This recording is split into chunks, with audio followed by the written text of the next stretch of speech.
美国欠钱不还，还是给中俄的大礼？白宫公开暗示想玩一个更大的。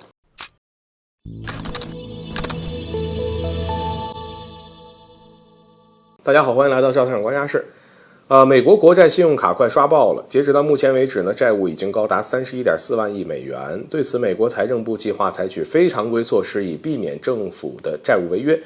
然而，关于避免违约的措施呢，美国内部却并没有达成一致。相比白宫坚持国会应无条件的提高债务上限，共和党人则主张应该先减少政府预算，然后再提高债务上限。以至于最终呢，双方互相指责，然后收场。面对这一情况，只能说谈不拢，但是也得谈。毕竟，如果美国不提高这债务上限那美国政府呢必将面临债务违约。而一旦出现违约，就等于是美国政府出现了信用危机，这一结果所引发的后果直接动摇美国的霸权根基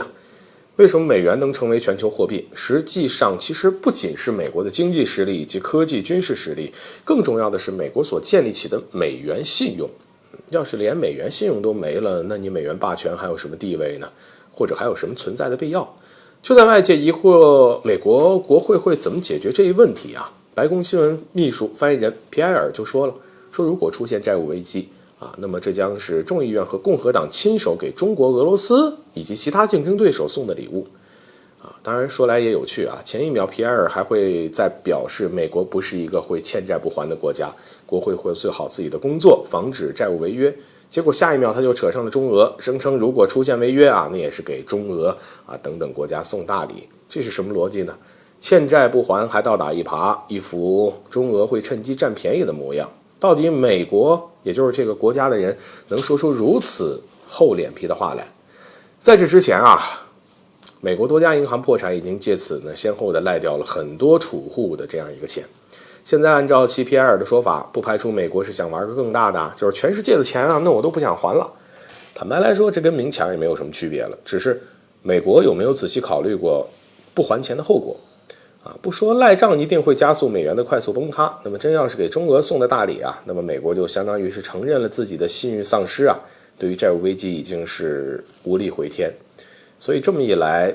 可能就有的说了信用因此就崩塌某种程度上就是美元收割全球财富的最后一波操作。而在这之后，美元将无力收割全世界的财富，至此后果就很严重了。设想一下，全世界都进入到抛弃美债的地步，那个时候美债在全世界就会成为垃圾，信用产生了危机，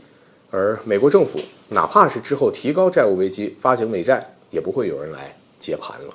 所以美国一些政客才会如此的着急，想要让国会提高点债务上限。现在美国说点好的是在暗示不想还钱说不好听的呢，就是真的只差掀桌子了。当然不管美国怎么去耍无赖，欠的钱你还是一定要还的，除非美元霸权不想要了，否则等待美国的只会是自取灭亡，而那个时候没有国家会继续想站在美国一边了。好了，本期节目就到这里，欢迎点赞转发，留下您的精彩评论。